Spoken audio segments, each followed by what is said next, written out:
এইমাত্রই আপনাদের আমরা জানালাম যে ইতিমধ্যে অন্ডাল বিমানবন্দরে পৌঁছে গিয়েছেন প্রধানমন্ত্রী নরেন্দ্র মোদী। আর এই মোদীর সভা, আজকের এই সভা নিয়ে নয়া কৌশল বঙ্গ বিজেপির।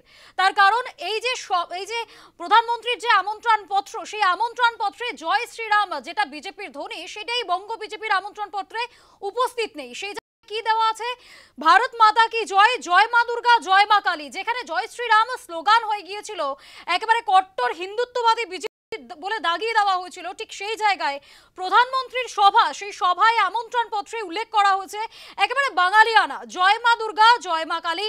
এই দুটি শব্দ জয় মা কালী রাখা হয়েছে ভারত মাতা কি জয় এই শব্দটির পাশে। আমন্ত্রণ পত্রে লেখা ভারত মাতা কি জয়, লেখা হয়েছে জয় মা কালী, জয় মা দুর্গা।